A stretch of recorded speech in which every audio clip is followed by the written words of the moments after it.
Okay guys, welcome back. So we just concluded the Union event phase. Next is the Union action phase down here. So for each of the foremost Union counters, we're going to roll 1d6. 1 to 4 will be a move. Because the 14th Connecticut is at the end of its attack track in box number 4, there is a possibility that it will charge. Okay, if that happens, I'll explain it. 5 to 6 will be a volley with a possibility of a sharpshooter action as well. So starting from attack track A, there's no Union counter there, so nothing to resolve. Attack track B, 14th Connecticut is the foremost counter, so we're going to roll 1d6 and we get a 4. Okay, so there's a possibility of a charge here. Okay, so 1 to 4 is a move. If it's in the attack position number 4, we roll a second d6. If the result of the second die is also 1 to 4, it will charge. If the result of the second die is 5 or 6, it will resolve the volley action. Okay, so let's see what happens here. 1d6, 3. Okay, so we're going to resolve a charge. So the 14th Connecticut is going to attempt to charge the 2nd North Carolina.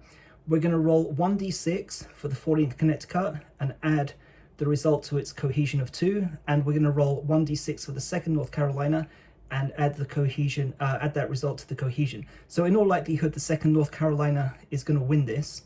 What happens is that if the results are equal, 2nd North Carolina will be the winner.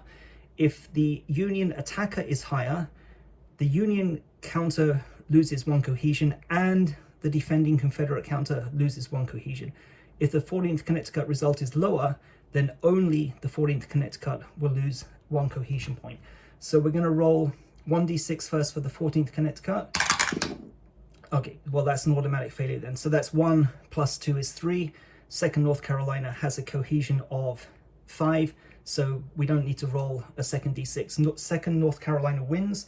That reduces the cohesion again of the 14th Connecticut from 2 down to 1. Okay, that's going to mean that in the next Union action phase, it will most likely resolve, automatically crouch and reform. Okay, so that's attack track B. Attack track C, foremost counter is the 108th New York, 1d6. 6 is again a volley. Okay, so the attack here is starting to stall. So this is good news for us. So 108th New York does have a cohesion of 2, but there's a -2 penalty. So because we can't successfully resolve it, we don't roll 1d6. Okay, there's nothing to resolve there. So 5th Maryland is the foremost counter on attack track D. So 1d6. 6 is another volley. Okay, so this is a little bit different. The Union modifier for range here is -1. So cohesion of 2 -1 would be 1. However, there's also a smoke token in play, so -1 -2 gives us 0. So again, we're not going to resolve it. We can assume that that was an ineffective volley. Foremost counter on attack track E is the 112th Pennsylvania, so they're going to move from E1 down to E2. 132nd Pennsylvania, from E1 down to E2. And that resolves the actions for the foremost counters. Okay, what happens next is that all the counters in rear attack positions that are able to are going to move forward. So this is where the danger is now starting to come for us, because the 8th Ohio are going to move automatically, and also the attack position number 1 also makes an automatic move, but they're going to move down to B2. So they're now sneaking up here on the 2nd North Carolina. And I'm kind of like, from my point of view as the Confederate player, this is not good news. But from the point of view of explaining what's going on from a historical point of view, this is what happened historically. The first 2 waves were basically defeated. One of the regiments, I can't remember which one it is now, and I don't want to guess and get it wrong, did in fact break and retreat. But the first and second waves, the soldiers were in position for the whole duration of the battle. They just didn't have any cohesion. They weren't able to fight effectively, but by being there, they were able to attract the attention of the Confederate defenders and take a lot of hits. And this is eventually what happened. So wave 4, these counters down here, when wave 4 came along, historically, they were able to get very, very close to the Confederate line without taking too much damage, which in game terms means they maintain a very high cohesion, and that's what happened historically. So it's not the end of the world from the point of view of kind of demonstrating how the game works, that this is happening. So the 8th Ohio has made an automatic move. 14th Indiana cannot move forward, okay, because there's no empty attack position. Here there's a bit of a backlog. Again, the attack on the Union left flank now is starting to stall. 132nd Pennsylvania we've already resolved. So that concludes the Union action phase. So what have we got next? Remove exposed tokens. There are no exposed tokens. Union deployment phase. Turn 9 is not a deployment phase. There's only one remaining deployment phase now, which is turn 12. So now we get onto the key Confederate action phase. We're going to roll four Confederate action die. Each die will be assigned to one of these columns, and then we choose one of the available actions. So let me explain ideally what we want to happen here. We ideally want the 6th Alabama and the 2nd North Carolina to be able to reload, because we've got ammunition arriving on the next turn, and we're going to have to take a risk with the 14th North Carolina and use exposed fire and hopefully a boosted action as well to get rid of the 14th Connecticut.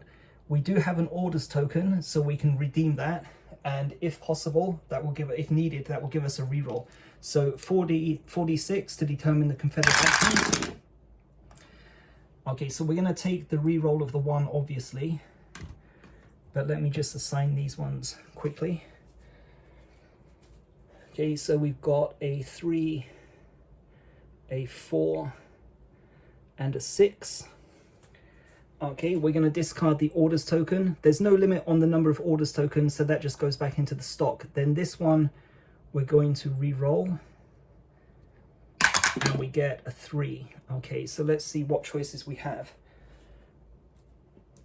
Okay, so this gives us our exposed fire and boosted exposed fire action here. This gives us a reload. This gives us a reload. Would you believe it? Okay, so let's do the reloads first of all, because they automatically resolve. So 6 Alabama flip, mini ball value is reduced down to 3 because of the reload. 2nd North Carolina flips upright, mini ball value is reduced from 3 down to 2, again because of the reload. And we now have the 14th North Carolina, who are going to use exposed fire. So I want to place an exposed fire token next to them. So again, let's just go through the modifiers that are in effect here, okay? So the standard one is just roll d6, compare it to the cohesion. If it's equal or lower, that's going to inflict a hit on the target, which in this case will be the 108th New York. So 14th North Carolina has a current cohesion of 3. Okay, it's using oblique. Bugger. Can't do it. Yeah, sorry, oblique fire, this is an oblique attack. Yeah, but oblique attack, you can't use the exposed fire. And it also can't be boosted. What do I do?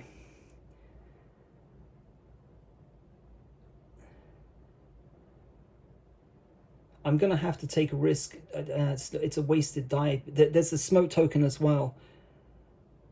That's going to give us... Okay, well, we have to try. Okay, we're going to take a risk. We'll use oblique fire, and we'll use 3 to... What should we do with that one?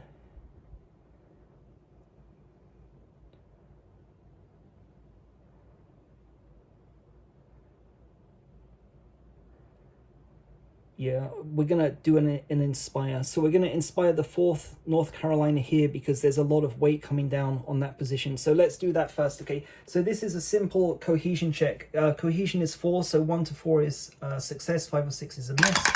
And we get a 1. Excellent. Okay, so the cohesion of the 4th North Carolina is restored to its maximum of 5. Okay, so let's resolve the oblique fire attack then, okay? So 14th North Carolina are going to use oblique fire against 14th Connecticut. So current cohesion is 3, -1 for the smoke is 2, -1 because it's oblique fire is 1, +1 for range is 2. So we're hitting on a 1 or a 2. A result of 1, because the mini ball value is 2 or higher, will result in devastating fire, but we don't want that because we don't want to lose to a value of 2 mini balls to inflict 2 hits. We just need to inflict 1 hit. Is this the right thing this could be a key point of the game. Okay, let's go for it then. Okay, so 1 or 2 will hit, and we get 3. Okay, there we go. Okay, so we turn 14th North Carolina 90 degrees, and the attack failed. So the 14th Connecticut is holding on there right in front of the Confederate line. And that's all we can do. That's the end of the Confederate action phase. End of turn phase. There are no crouch and reform tokens to remove, but we do remove the smoke token. And that concludes turn 9. Let's mark it off. Okay, turn 9 is done.